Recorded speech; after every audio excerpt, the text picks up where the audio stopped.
expertos en incontinencia, en vejiga neurogénica, pacientes con vejiga neurogénica de este 2021. Como les comentaba, por favor, algunas reglas de convivencia. Ahí veo que quizás alguno recién se está acomodando. Pedimos a todos que tengan la cámara apagada y el micrófono apagado, ¿sí? Los dos símbolos que se ven ahí, tanto el de la cámara como el del micrófono, tienen que tener la crucecita que los atraviesa. Esto es no solo para conservar la calidad de internet, ¿sí? Sino para respetar a nuestra ponente estrella, que es la doctora Melanie, que nos va a estar acompañando en un minutito. Y en el caso de tener preguntas a lo largo de la disertación, a lo largo de la conversación, por favor les pedimos que puedan utilizar el chat, ¿sí? Para luego, al finalizar, podamos hacer las preguntas pertinentes en el chat todos juntos y así discutimos entre todos, que un poco la idea del evento de hoy es que podamos conversar y charlar entre todos los que estamos. Y por último, siempre ponemos el pop, pochoclo, pororó. Quizás cuando hace tanto calor no es tan lindo, pero disfruten el contenido, que es lo que más nos interesa. Este es el contexto por el cual estamos hoy, el Master Course en Paciente Neurogénico, que cuenta de 5 encuentros. Vamos a hacer aproximadamente la última semana de cada mes, de aquí hasta mitad de año. Creo que ahí lo vi al doctor Sánchez conectado, así que un placer y un lujazo. Muchas gracias por acompañarnos. La doctora Melanie estuvimos conversando hace un ratito. Muchísimas gracias por hoy, que es nuestra ponente. Bienvenidos a todos. Todas nuestras charlas van a estar subidas a nuestro canal de YouTube. Nos encuentran como Coloplast Rola y estamos inaugurando hace muy poquitas semanas nuestro Instagram. Nos encuentran como coloplast.latam. Coloplast.latam. Nos encuentran a todos, nos encantaría que nos sigan ahí. Vamos a estar posteando nuestros cursos, vamos a estar posteando novedades y sobre todo queremos abrir un canal de comunicación con toda la región, que cualquier duda, ya sea de nuestros productos, ya sea de nuestros servicios, ya sea de nuestro equipo, puedan escribirnos y podamos conversar en tiempo real para, en definitiva, hacer lo que todos los que estamos acá tenemos como misión, y es que los pacientes o las personas puedan vivir un poquito mejor cada día. Así que los invito de vuelta a seguirnos en coloplast.latam en Instagram para que podamos conversar. Este es nuestro equipo en toda la región. Vamos a tener tanto disertantes como audiencia de toda Latinoamérica. Nos encuentran con los mails, pueden sacar screenshot de esta pantalla o encantado de compartírsela. Yo no me presenté, soy Jean-Pierre Saint-Hubert, soy el gerente de marketing de Coloplast para todo Latinoamérica, para todo Rola. Entonces en Colombia está el equipo de Carlos, María Isabel y Moni, ya las vi, un lujazo tenerlas como siempre. En Argentina está el equipo de Flavia, en Uruguay el equipo de Patricia y de Mabel. En Perú está Catherine Bernabel, que también la vi, un gustazo. En Ecuador está el equipo de Mónica Burgiat. En Panamá también está el equipo de Carlos con Tani, que también la vimos. Un beso grande. Costa Rica con Gustavo y México con Carlos Ángel y Jorge Martínez. No los quiero aburrir más, no hablo más, así que bienvenida, doctora Melanie. Si nos escucha, el escenario es suyo. Muchísimas gracias a todos por escucharme.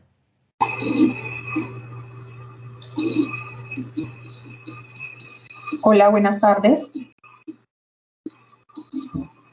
¿Me están oyendo correctamente? Te escuchamos perfecto. Perfecto, doctora. Sí, señora. Sí, Melanie. Por las dudas, ¿me confirman que se vea la presentación? En este instante no la estoy viendo. A ver ahora. ¿Ven mi presentación? Yo sí la veo, perfecto. Perfecto. Avanzamos entonces. Yo también. Sí, ya se ve. Bueno, muy bien. Mucho gusto. Mi nombre es Melanie López de Mesa. Yo soy urologa de la Fundación Universitaria de Ciencias de la Salud. Tengo entrenamiento en vejiga neurogénica en el Instituto Goodman de Neurorehabilitación. Soy urologa funcional de la Universidad de Salamanca. En este momento me desempeño en la ciudad de Bogotá, en el Hospital San José y en la clínica de Marley. Hoy vamos a hablar, básicamente es un abrebocas a todo este master course nos vamos a acercar al manejo de la vejiga neurógena en el lesionado medular. Básicamente con un énfasis en el manejo conservador de los pacientes. Vamos a recordar un poco la epidemiología de la lesión medular. Afecta principalmente a hombres jóvenes con un pico de edad, un primer pico de edad entre los 15 a 29 años y un segundo pico para los adultos mayores, con un promedio de edad de 40 años. Siguiente foto.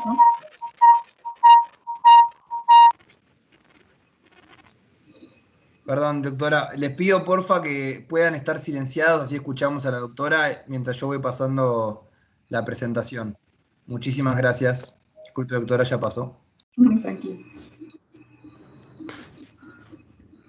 Existe una variabilidad en la incidencia y la prevalencia regional y realmente es un poco difícil establecer esta estimación mundial, ya que la mayoría de los datos pues, son tomados de revisiones sistemáticas de Estados Unidos, de Canadá, de Australia y solo algunos pocos de Asia. Y realmente, como vemos en la gráfica, pues muy pocos datos de Latinoamérica o de África, por ejemplo. Se ha estimado más o menos una incidencia entre 12 hasta 90 casos por millón, pues variable de acuerdo a cada región. Siguiente. En Colombia, la incidencia se ha reportado de 1.34 casos por 100 personas año, con una mediana de edad de 45 años. Sin embargo, las causas también varían por regiones. Por ejemplo, en Bogotá se ha reportado que las principales causas son las caídas de altura y los accidentes de tránsito, lo que contrasta, por ejemplo, con Medellín, donde la principal causa son las heridas por arma de fuego, como podemos ver en la gráfica del lado derecho. Siguiente. Las principales causas en general. ¿Aló? ¿Hola? Las principales causas en general son los accidentes de tránsito, los accidentes deportivos, las heridas por arma de fuego, los accidentes laborales y las caídas de altura. Recordemos que la vasta mayoría de estos pacientes van a tener una disfunción miccional. Siguiente. Entonces, vamos a empezar con los aspectos básicos de la fisiología y la fisiopatología de la vejiga neurógena en el lesionado medular. Entonces, recordemos un poco de la fisiología de la micción, donde el llenado y el vaciamiento vesical son las funciones de interacción entre el sistema nervioso periférico, simpático y parasimpático, y el somático bajo la modulación del sistema nervioso central. El sistema simpático, pues básicamente, inerva el músculo detrusor de la vejiga y el cuello vesical, y la musculatura uretral lisa a través del nervio hipogástrico. La anterior, por favor. A través del nervio hipogástrico que tenemos aquí graficado en azul. El sistema parasimpático que también inerva el detrusor por el nervio pélvico graficado acá en rojo.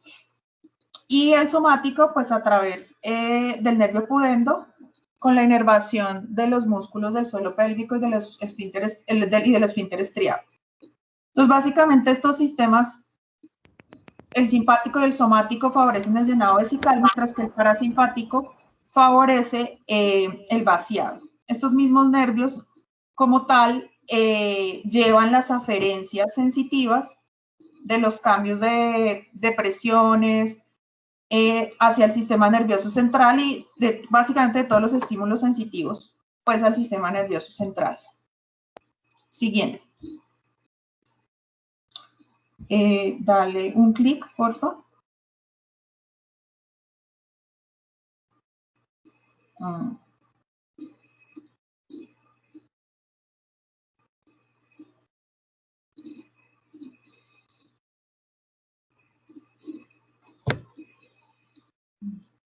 La animación no está corriendo. Pero bueno, aquí básicamente cuando la vejiga empieza a llenarse de orina, los receptores de presión localizados en la pared vesical van a generar impulsos nerviosos que se transmiten por fibras sensitivas a delta mielinizadas hacia el sistema nervioso central. Se envían señales simultáneas hacia los núcleos superiores o corticales responsables del control voluntario y el núcleo medular de la micción, que funciona básicamente como un arco reflejo. Si no es el momento ni el lugar propicio, pues se genera una señal inhibitoria del arco reflejo, y por el contrario, si es el momento y el lugar correcto, se da paso al arco reflejo y a la relajación voluntaria del esfínter externo a través del pudendo. Por su parte, las fibras C, que en la normalidad responden a agentes químicos como el frío o a estímulos nociceptivos, se ha demostrado en estudios con animales que se despiertan en las lesiones suprasacras y responden a estos cambios de presiones o a la distensión vesical, generando la activación del arco reflejo y por consiguiente activando estas contracciones involuntarias del detrusor.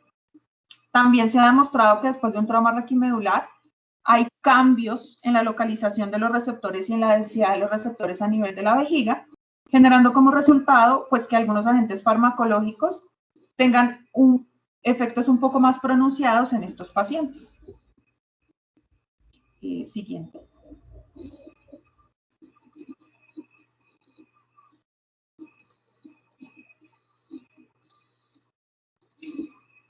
Cuando la vejiga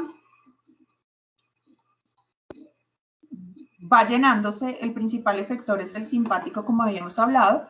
El simpático pues se origina en la columna gris intermedio lateral entre T10 a L2 y genera una entrada inhibitoria. Hazle un clic, porfa, para la animación. En la vejiga. Y estos impulsos viajan por las fibras del nervio hipogástrico para hacer sinapsis en los receptores alfa y beta adrenérgicos en la vejiga y la uretra. El principal neurotransmisor en este caso es la noradrenalina y pues su activación favorece el almacenamiento. Esto básicamente por la localización estratégica de los receptores beta adrenérgicos. Hazle un clic, porfa. Localizados principalmente en la parte superior de la vejiga, y los receptores alfa adrenérgicos, otro clic, ahí, que están localizados cerca de la base de la vejiga y la uretra prostática. Entonces, en resumen, si el detrusor se relaja y los músculos lisos estriados uretrales se contraen, la presión uretral se mantiene por encima de la presión vesical, vas facilitando así el llenado vesical y evitando las pérdidas de orina. Siguiente.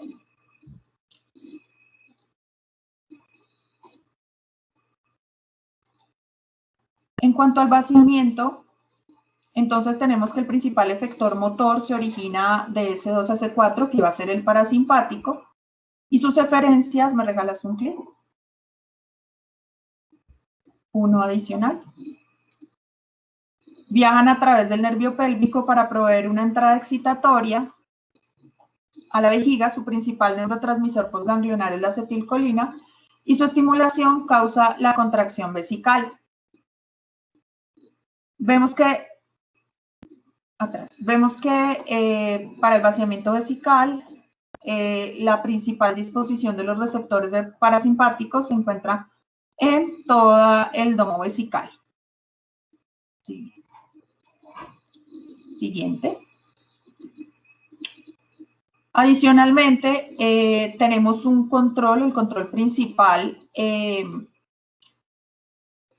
central del llenado y vaciamiento vesical. El facilitamiento y la inhibición del vaciamiento está controlado por tres centros principales, que son el centro sacro de la micción, que es principalmente reflejo,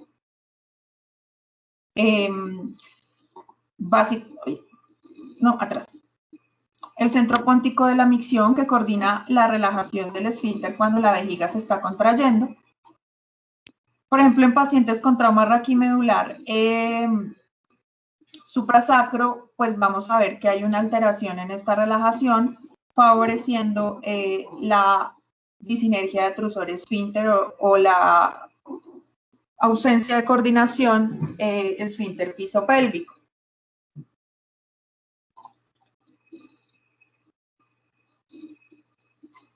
Y el centro cortical, que básicamente su acción es inhibitoria. Básicamente, cuando hay traumas raquimedulares se generan una disrupción de los impulsos inhibitorios que vienen de la corteza cerebral. Siguiente.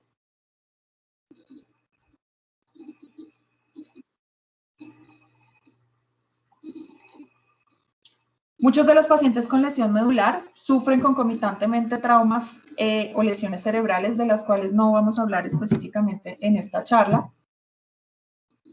Vamos a hablar específicamente de las lesiones medulares. Luego, el nivel de la lesión va a determinar el tipo y las características de vejiga y de uretra que vamos a tener en estos pacientes.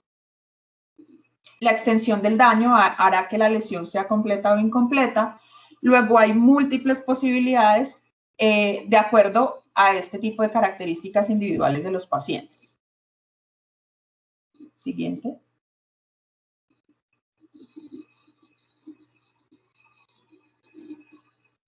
La clasificación de las disfunciones miccionales en el trauma raquimedular, en realidad hay varias clasificaciones, sin embargo, esta es una de las más utilizadas y es la clasificación de la disfunción miccional según el nivel de la lesión. Vamos a tener una lesiones suprapónticas, lesiones infrapónticas suprasacras y lesiones sacras o infrasacras. En este caso vamos a hacer énfasis en las lesiones sacras e infrasacras. Siguiente.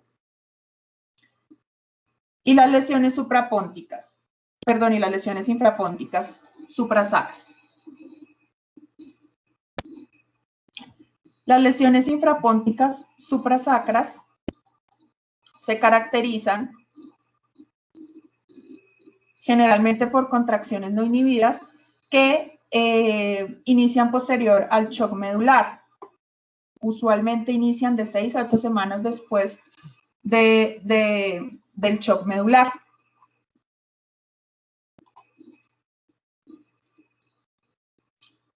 Este periodo inicial de shock medular se caracteriza principalmente por arreflexia del detrusor, que se traduce en retención urinaria, que una vez instaurado el nivel de la lesión, se van a presentar estos síntomas de almacenamiento y vaciamiento que van a iniciar con estas contracciones no inhibidas. Se presenta clínicamente con incontinencia urinaria. De acuerdo al nivel de la lesión, podrá tener o no hiperactividad esfinteriana. Es muy usual que estas lesiones suprasacras, entre más altas, más probabilidades hay de hiperactividad esfinteriana y por lo tanto de disinergia detrusor esfinteriana que se traducen en residuos postmiccionales elevados y en grandes presiones intravesicales. Adicionalmente, estos pacientes van a tener múltiples sensaciones viscerales como flushing, espasmos de los miembros inferiores o disreflexia autonómica. La disinergia detrusor esfinteriana es importante, como ya les había dicho, sobre todo porque estas altas presiones de vaciado y estas contracciones prolongadas representan un riesgo muy, muy alto para el tracto superior. Y esto es precisamente uno de los principales enfoques de tratamiento en estos pacientes, que va a ser tratar de mantener estas presiones vesicales muy bajas para evitar este deterioro de la función renal. Siguiente.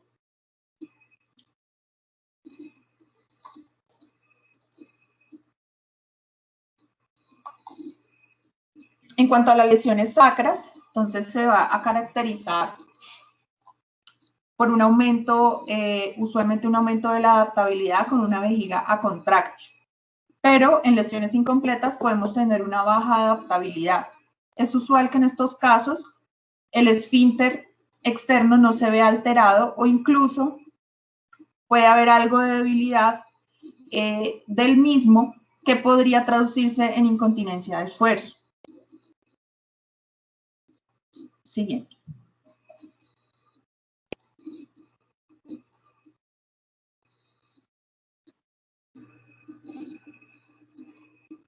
La evaluación inicial de estos pacientes, idealmente, debemos tener una evaluación urológica realmente en el momento del trauma, posterior a la estabilización pues, por el grupo de columna, y luego debemos tener un seguimiento periódico, preferiblemente el primer seguimiento después de la finalización del shock medular. Sin embargo, tenemos que tener claro que en nuestro medio, pues realmente esto no ocurre.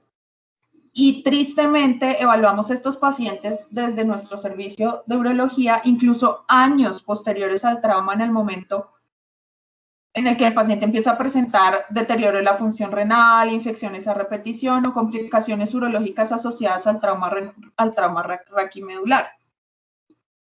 ¿Qué debe tener nuestra evaluación urológica para este tipo de pacientes? Básicamente debemos tener una historia clínica pues muy completa, donde debemos evaluar los síntomas de almacenamiento,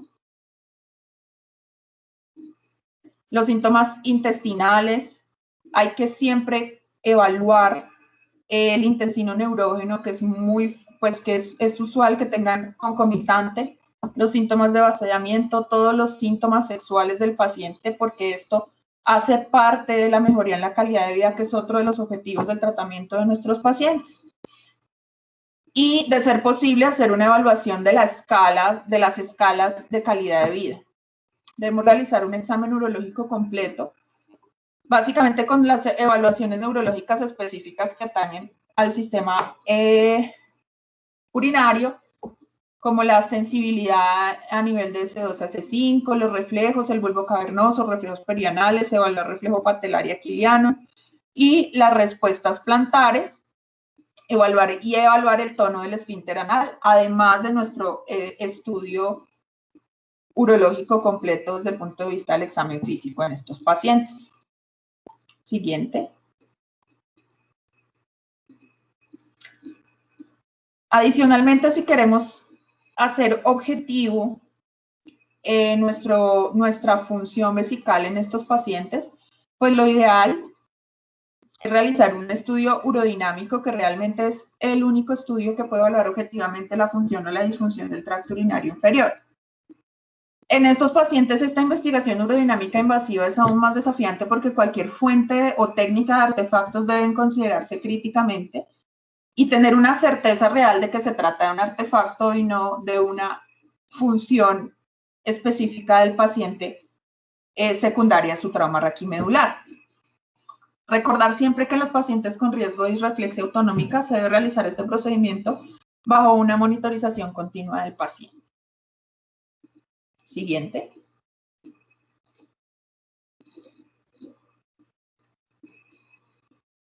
Debemos realizar la uroflujometría y la medición del residuo posmisional, principalmente antes de considerar realizar un estudio urodinámico invasivo, ya que esto nos da grandes luces, pues con el fin de continuar con el tratamiento del paciente o con las decisiones clínicas de nuestro paciente. Es importante realizar la medición 2 a 3 veces para confirmar que realmente esto recree el momento real del paciente durante la micción. La cistometría de llenado, pues hay evidencia de que la capacidad vesical por debajo de 200 mililitros y unas presiones del detrusor por encima de 75 centímetros de agua son realmente factores independientes para el daño del tracto urinario superior. La cistometría de llenado nos permite evaluar precisamente estos factores de riesgo específicos. Se ha demostrado también que el DLPP realmente tiene una baja sensibilidad en cuanto a estimar el riesgo del tracto urinario superior, y se recomienda la realización del test de agua helada, sobre todo en momentos muy tempranos después del trauma raquimedular, en donde pues obviamente se esté sospechando que tengamos un detrusor hiperactivo que aún no se haya manifestado por el nivel de la lesión de los pacientes. Siguiente. En cuanto al estudio flujo-presión, pues básicamente nos refleja la coordinación entre el detrusor y la uretra o el piso pélvico durante las fases de vaciamiento. Lo debemos asociar con la electromiografía en los pacientes neurógenos, ya que eso nos da pues claramente la muestra de la actividad o del reflejo de la actividad esfinteriana durante el estudio y durante la contracción vesical, por ejemplo. En esta gráfica pues tenemos una gráfica aerodinámica clara de disinergia detrusor esfinteriana, donde tenemos un aumento de la contracción vesical simultánea a un aumento de la contracción esfinteriana, que en estos casos debería ser al contrario. Aquí nos muestra también, esto es un paciente con muy alto riesgo de deterioro de su tracto urinario superior por una elevación significativa con presiones muy elevadas del detrusor y adicionalmente las contracciones permanentes durante esta contracción del esfínter. Siguiente. Idealmente, nuestros pacientes neurológicos deberían ser evaluados con una videourodinamia, que es una combinación del estudio de la sistometría y el estudio de flujo-presión con un estudio imagenológico. Este es el estudio óptimo para la investigación del tracto urinario inferior en estos pacientes neurológicos. Sin embargo, en nuestro medio tampoco tenemos una buena disponibilidad, sobre todo en pacientes pues, que no dispongan de seguros adicionales. Siguiente. ¿Qué recomendaciones fuertes tenemos para realización de este estudio?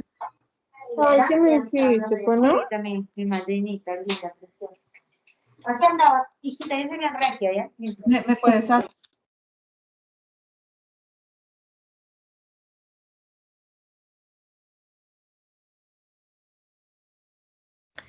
Doctora, está muteada. ¿Aló? ¿Ya? ¿Me oye? Listo. En cuanto a las recomendaciones fuertes para el estudio urodinámico de la Sociedad Europea, ellos recomiendan realizar precisamente el estudio urodinámico para detectar y especificar la disfunción del tracto urinario inferior y repetir en la misma sesión las mediciones, ya que esto es crucial para tomar las decisiones clínicas. Realizar estos test no invasivos previo al planteamiento de la urodinamia, y la videourodinamia pues es crítica en los pacientes neurológicos. Debemos utilizar una tasa de llenado fisiológica con solución salina a temperatura corporal. Estas son las recomendaciones fuertes para la realización de urodinamia en este tipo de pacientes. Siguiente.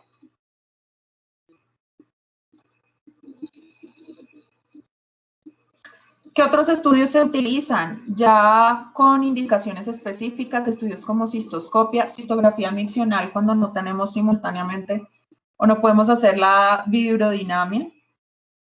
La tasa de filtración glomerular, evaluar claramente la función renal en nuestros pacientes. Toma de muestras de orina, imágenes del tracto urinario superior. No se recomienda realizar urocultivos seriados en este tipo de pacientes, sobre todo por el uso permanente de cateterismos intermitentes de este tipo de pacientes. Siguiente. El tratamiento, entonces, tenemos dos fases principales de tratamiento. Entonces, tenemos el tratamiento en fase aguda. Básicamente, en este momento, si fuera un entorno ideal en donde urología puede ver a estos pacientes en esta fase aguda, se debe garantizar el vaciado vesical. ¿Para qué? Básicamente para monitorizar el balance hídrico. Recordar que en este momento es cuando están los pacientes en shock medular. Y cualquier tipo de lesión en este momento se va a comportar como una vejiga arreflexica. Hay que observar, atrás un segundito, hay que observar claramente si hay signos concomitantes que nos sugieran lesiones adicionales del tracto urinario, como por ejemplo trauma renal o algunos otros traumas adicionales. Las medidas iniciales, pues la sonda vesical permanente, se recomienda el uso de sondas siliconadas con un drenaje continuo, un sistema cerrado, básicamente toda técnica estéril. Se debe realizar el cambio de sonda cada 21 días. Si la situación clínica del paciente, si específicamente en ese paciente no es posible por la situación clínica, iniciar los cateterismos intermitentes tempranos. Obviamente, si tenemos un paciente en quien adicionalmente se sospecha un trauma uretral, pues habrá que hacer ya la evaluación específica, pues, para determinar si es candidato a realineación, si es candidato a sondas de cistostomía o, bueno, lo que amerite cada tipo de paciente en tu evaluación inicial. Siguiente. En cuanto al tratamiento en fase crónica, estos son los objetivos principales de tratamiento del paciente. Protección del tracto urinario superior, alcanzar o mantener la continencia, restaurar la función del tracto urinario superior, y aquí hay que hacer énfasis en que no podemos darle unas falsas expectativas a estos pacientes. Realmente esta palabra restaurar es básicamente lograr un llenado y un vaciado a bajas presiones mediante los tratamientos pues, que tengamos disponibles de acuerdo a la evaluación individual de los pacientes. Mejorar la calidad de vida del paciente y hacer el control de las infecciones del tracto urinario. Siguiente.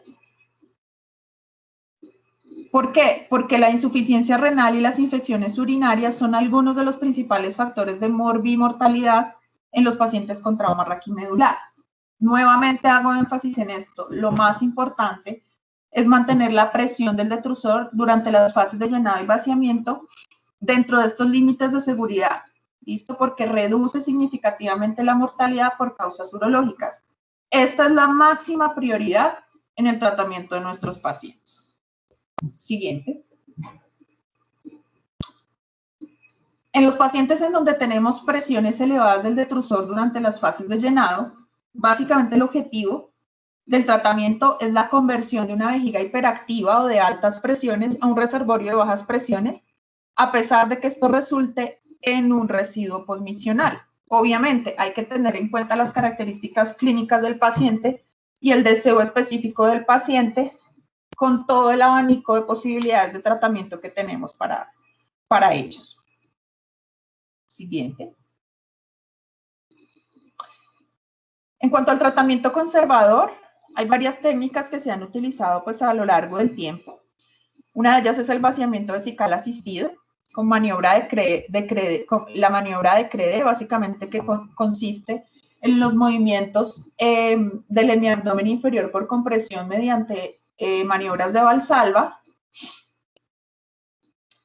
Esto genera un aumento de la presión intravesical y usualmente desencadena una contracción refleja del esfínter. Esto puede aumentar la resistencia al tracto de salida en la vejiga y provocar un vaciado ineficaz que se traduce en altas presiones de vaciado.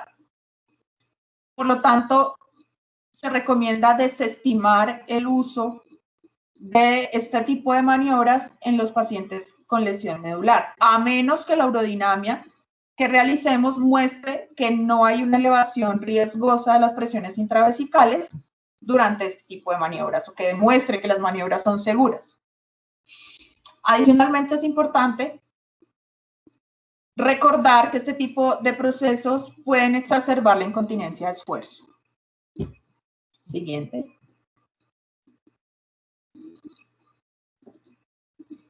Otras de las maniobras de vaciamiento vesical asistido es la evacuación por reflejo provocado, que básicamente es la estimulación de los dermatomas sacrosolumbares en pacientes con lesiones de motoneurona superior, que puede provocar una contracción refleja del detrusor.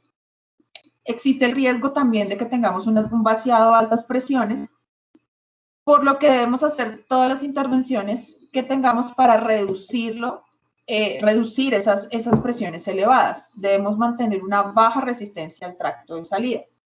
Este reflejo puede desencadenar disreflexia, sobre todo en los pacientes que tienen lesiones por encima de T6. Debemos tener claramente nuevamente una asesoría urológica periódica y educación y estudios urodinámicos que sean cercanos. Siguiente. Los aparatos externos. Entonces tenemos, básicamente los aparatos externos los utilizamos para la continencia social en estos pacientes. Tenemos pues el urocondón que ya conocemos, el clamp peneano o los absorbentes o pañales. Recordemos que en pacientes con detrusor hiperactivo está contraindicado el uso del clamp peneano. Siguiente. En cuanto al manejo farmacológico, pues los principales medicamentos que tenemos para el manejo farmacológico, pues creo que los manejamos comúnmente en nuestra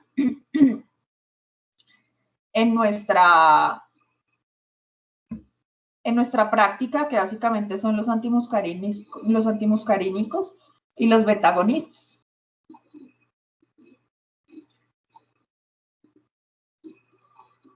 Entonces, las recomendaciones son utilizar los antimuscarínicos como la primera línea de tratamiento médico para la hiperactividad del detrusor, con una recomendación fuerte.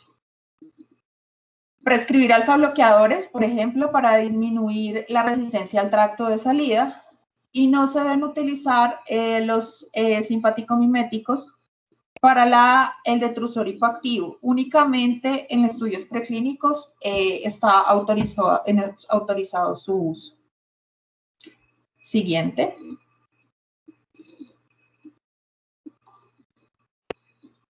En cuanto al tratamiento conservador mínimamente invasivo, pues el autocateterismo intermitente o realizado por terceros previamente entrenados es el tratamiento de elección conservador en este tipo de pacientes, para estos pacientes neurológicos que no pueden vaciar eficazmente la vejiga, pero pues hay múltiples controversias, sobre todo por el tipo de sondas disponibles, las múltiples técnicas que se han publicado a nivel mundial, como por ejemplo la técnica estéril, pues que básicamente tiene mayor costo, es una técnica que es más compleja, que realmente tiene pocas indicaciones fuera del ambiente hospitalario. La técnica limpia, que fue introducida en 1970, es una técnica que es reproducible con mayor facilidad de realización, incluso a pesar de que se han hecho pues múltiples esfuerzos para establecer guías y determinar específicamente el tipo de sondas, la frecuencia. La mayoría de los clínicos todavía usan su juicio pues clínico para determinar qué técnicas y qué tipo de catéter utilizar. Es frecuente que en la consulta veamos pacientes que llegan con unas fórmulas de este porte, de guantes estériles, y realmente educarlos o reeducarlos para trasladarse a una técnica limpia es muy difícil, cuando realmente se ha demostrado que es una técnica que es mucho más reproducible y más fácil para un paciente realizarlo en su casa o en un entorno social. Es importante también aclarar que las propiedades del catéter son de importancia en la actualidad cuando se trata de infecciones urinarias, cuando se trata de complicaciones uretrales, calidad de vida y la satisfacción de los pacientes, sobre todo en las sondas hidrofílicas o en las sondas previamente lubricadas. Siguiente.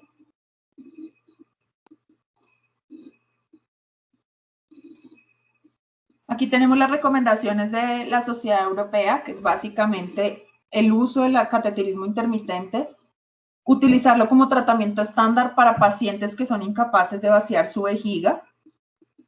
Se debe utilizar y darle específicamente un entrenamiento a estos pacientes o a los cuidadores para realizar el cateterismo. Es una recomendación fuerte. Y se tiene que tratar de evitar las sondas a permanencia lo máximo posible. Esto también nos da una recomendación muy, muy fuerte. Siguiente. En cuanto a las recomendaciones de la Sociedad Internacional de Continencia, como lo vemos acá en el recuadro, ¿será que le podemos dar un poquito de zoom a la pantalla un segundito? Porque no creo que se vea claramente esto. Pero bueno, básicamente es que el cateterismo intermitente es la indicación. Podemos intentarlo. Denme un segundo. A ver ahí.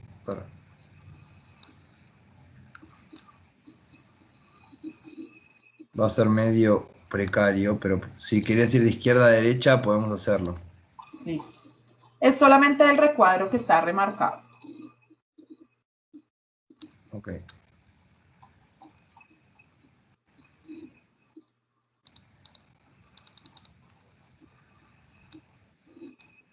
Ahí.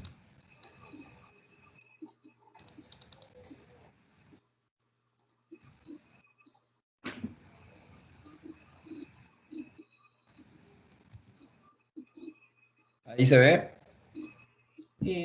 Perdí No, la Yampi. Se yo, fue la yo no tengo presentación. visión de la presentación. A ver. Ah, perdón. A ver ahí. Sí, ahora sí, ya, ahí está. Básicamente es la recomendación de que el cateterismo intermitente con o sin la asociación de antimuscarínico en pacientes con incontinencia urinaria asociada al pobre vaciamiento, es decir, un residuo posmiccional significativo, es la recomendación específica de manejo. Siguiente. Voy a traer a colación parte del consenso colombiano recientemente publicado de las recomendaciones para la técnica del cateterismo intermitente, que es pues básicamente nuestro gol estándar para el tratamiento de estos pacientes. Entonces, el cateterismo estéril, lo que habíamos hablado previamente, no puede considerarse como un procedimiento de rutina. Estos pacientes en casa pueden usar la técnica limpia y que es una técnica alternativa aceptable y mucho más práctica para los pacientes que necesitan cateterismo intermitente a largo plazo. Se pueden hacer ajustes temporales o definitivos a la técnica de acuerdo con la evolución y necesidades del paciente con unos niveles de acuerdo muy altos, un porcentaje muy alto. Y en el contexto hospitalario, como previamente también lo habíamos hablado, sí se recomiendan las técnicas asépticas estériles para el cateterismo intermitente. Siguiente. Esta elección del catéter debe ser individualizada considerando las características y condiciones propias del paciente, tanto de motricidad fina, de manejo de catéteres, de cómo se sienta él durante la realización del cateterismo.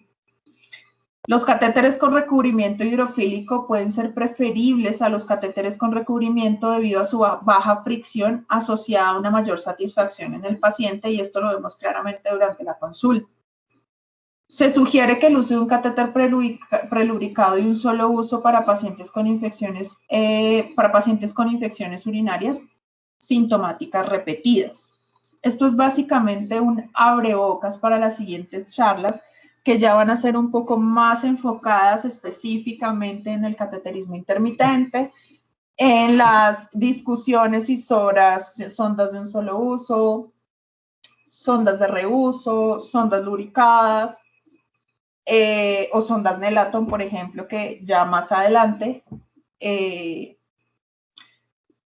dentro del curso, vamos a tocar con un poquito más de énfasis. Muchas gracias. Siguiente.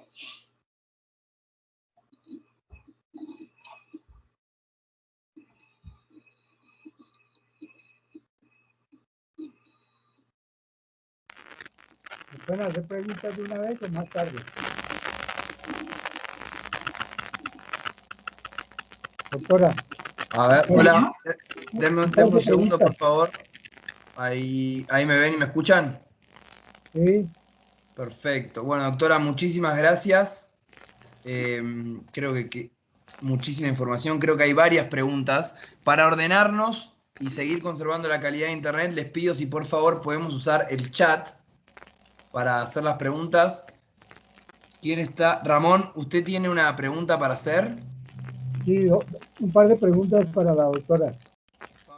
¿Cuánto tiempo? Perdón, Ramón, mientras la formula, Diana, por favor, podrías escribirla en el chat, así se la hacemos llegar. Muchas gracias. ¿Listo? Adelante. ¿Cuánto tiempo, para la doctora Melanie, cuánto tiempo después del trauma deben iniciar los estudios de urodinamia? Esa es la primera pregunta. Y la segunda, de una vez, cuando el paciente requiere sonda a permanencia, ¿debe estar a drenaje continuo o por horario abrirla? Gracias.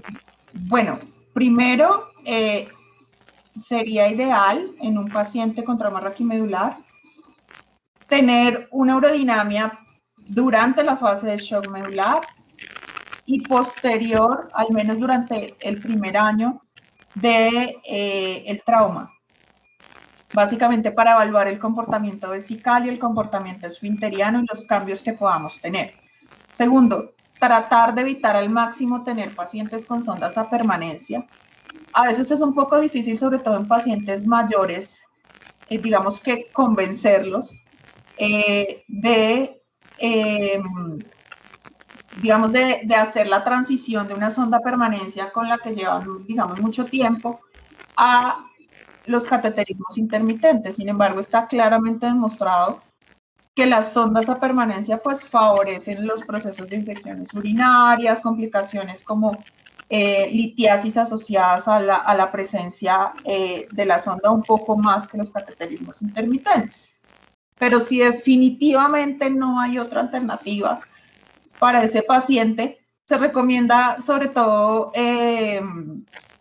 sonda suprapúbica y con drenaje continuo.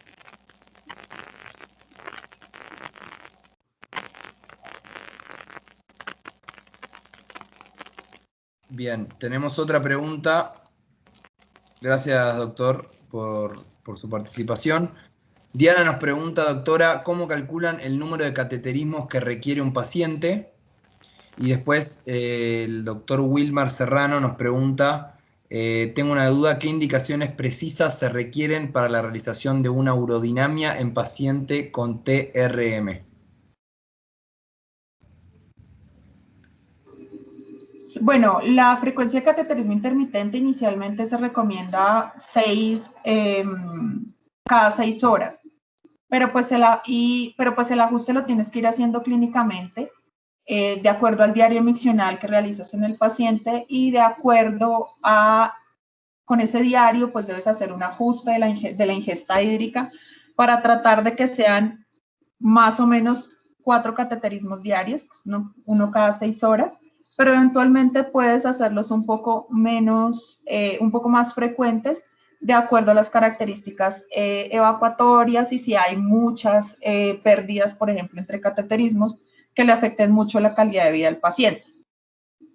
Esto lo mides, se puede evaluar con el estudio urodinamico y el estudio urodinamico te muestra los momentos o las presiones de seguridad como tal del detrusor, en qué momento logras alcanzarlas para tratar de no superar ese volumen evacuado con cada cateterismo.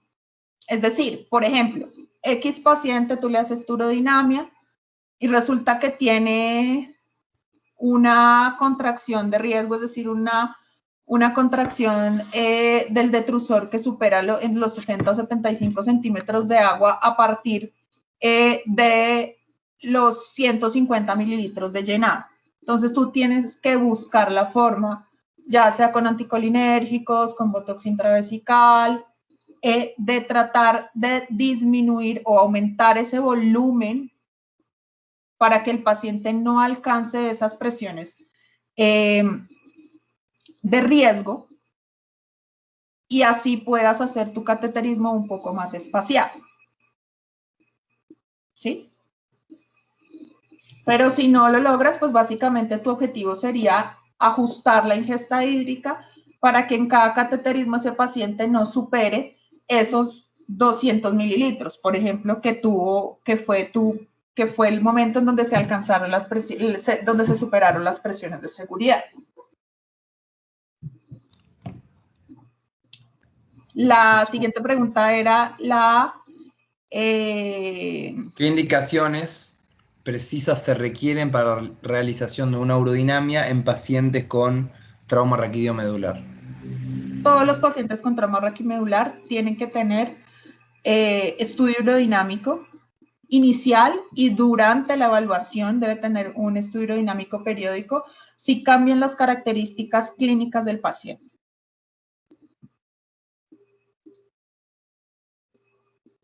Le sumo una pregunta más.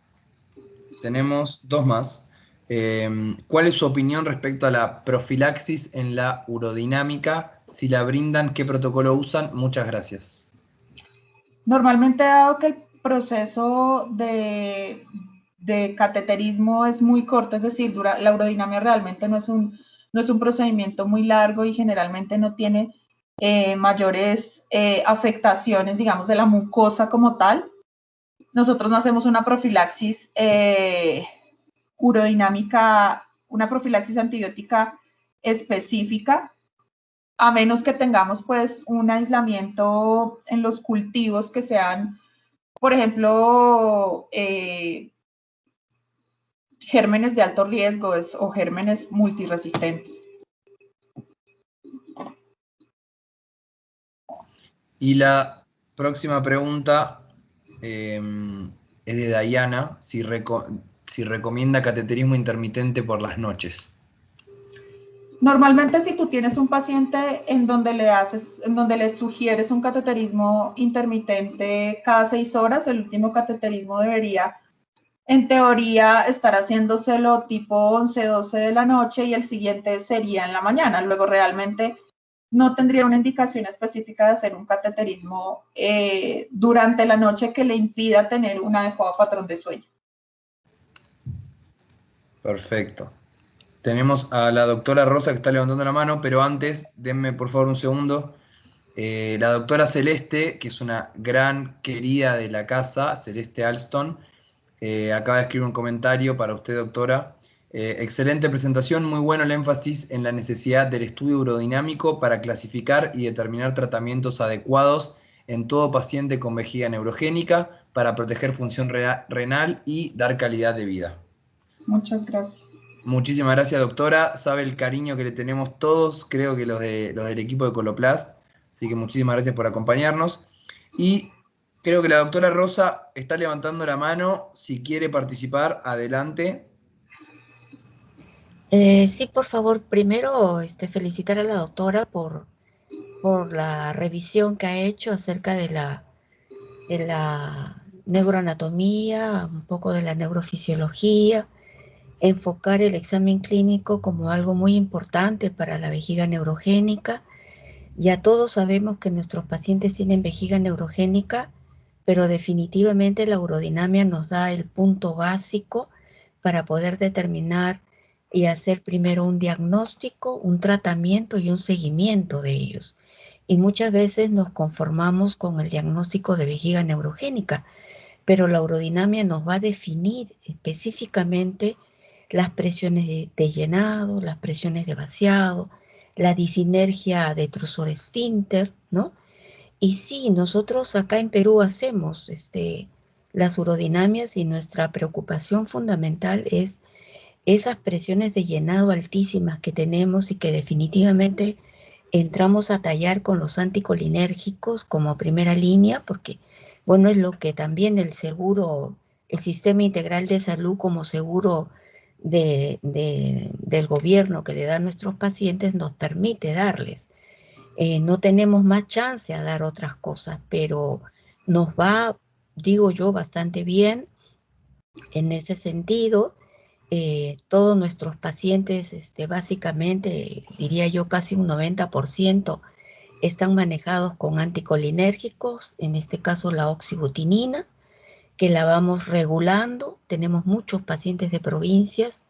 Nuestro país tiene una geografía bastante difícil y bastante difícil para ellos acercarse a Lima, donde está el Instituto Nacional de Rehabilitación, que es el único centro que trabaja de manera integral este tipo de pacientes.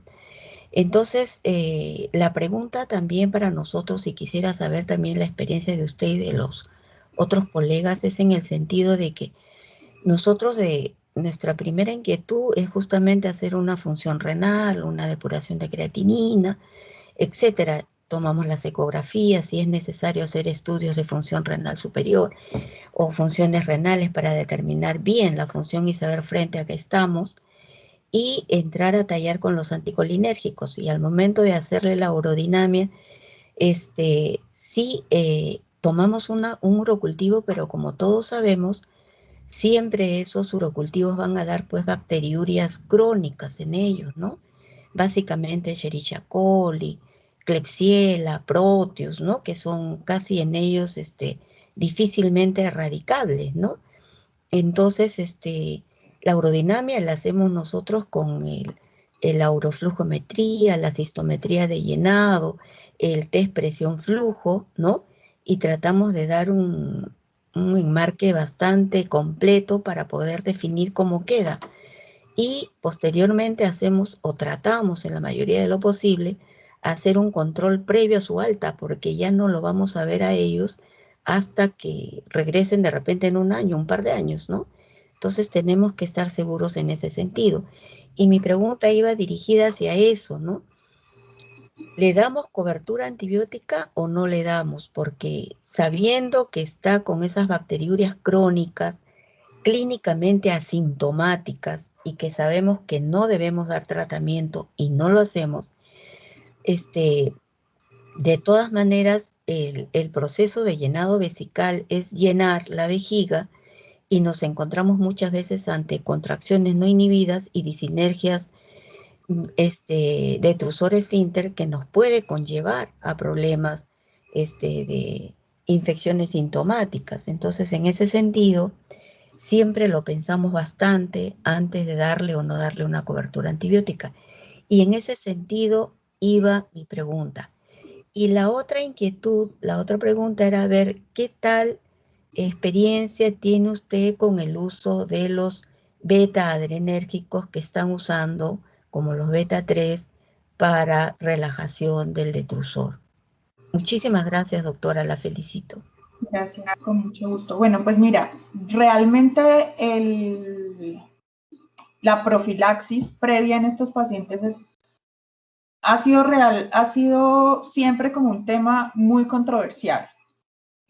Es importante que institucionalmente se realicen unos protocolos específicos, sobre todo evaluando la incidencia de infecciones urinarias, por ejemplo, en este tipo de pacientes posterior a la urodinamia, para llenarnos de razones y decir, oiga, sí, este paciente que tiene bacteriuria sintomática va a requerir sí o sí una profilaxis porque en nuestra institución vemos que siempre que hacemos urodinamias en estos pacientes vamos a tener un reingreso por infecciones sintomáticas.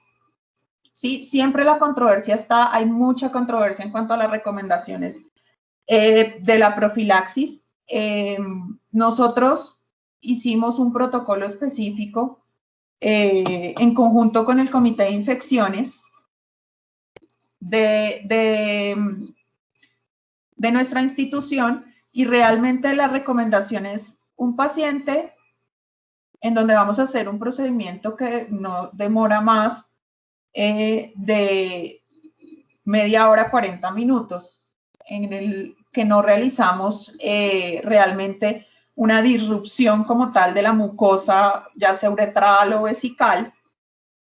Si tiene un germen, que es el que casi siempre ha tenido en los urocultivos que le han hecho, porque no, estos pacientes siempre llegan de todas las valoraciones con 18 urocultivos, todos con los mismos gérmenes. Digamos que si es el mismo germen con una con bajas características de resistencia, se recomienda no realizar esta profilaxis. Pero si tenemos un paciente que ha hecho múltiples infecciones urinarias, que lleva 5 hospitalizaciones y que por eso precisamente se le solicitó la urodinamia, o que además tenga un germen multiresistente, el que pueda desencadenar eventualmente una dificultad más adelante para el tratamiento, en esos pacientes sí preferimos darles profilaxis. Pero pienso que es muy importante tener ese digamos que ese apoyo y ese estudio específico de la institución, sobre todo un seguimiento, así sea seguimiento telefónico a los pacientes, si es imposible volver a verlos nuevamente en tu institución y, no sé, por urgencias consultan en otras instituciones como pasa con frecuencia aquí en nuestro país. Y eso da una luz propia para tomar estas decisiones que son absolutamente controversiales. En cuanto al uso de los agonistas beta 3, yo los uso con bastante frecuencia, sobre todo en pacientes que tengan contraindicaciones para el uso de anticolinérgicos. Y en general me ha ido muy bien. Obviamente hay que tener mucho cuidado con las cifras tensionales en el seguimiento de estos pacientes. Sobre todo en esos pacientes que son previamente diagnosticados con hipertensión. O el uso concomitante, anticolinérgicos más agonistas beta 3, que también he tenido muy buena respuesta en pacientes que han sido refractarios o parcialmente refractarios a los anticolinérgicos.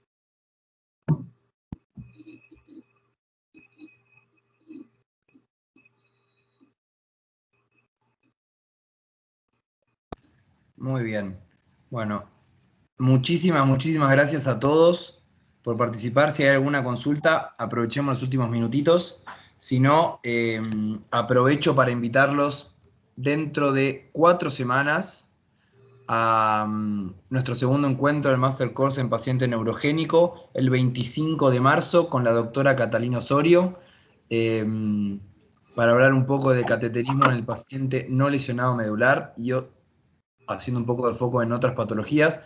Me parece que como primer encuentro nos vamos muy contentos. Fuimos más de 120 personas escuchando a la doctora, más de 120 personas escuchando las preguntas y las respuestas y la mesa redonda, y un poco de esto que queremos transmitir y seguir construyendo entre todos, ¿no? Que apoyemos los profesionales de la salud, los responsables de empujar la calidad de vida en Latinoamérica hacia arriba. Somos un poco todos los que estamos en esta reunión, así que por lo menos personalmente a mí me alegra y me enorgullece mucho poder tener este tipo de discusiones. Así que muchísimas gracias.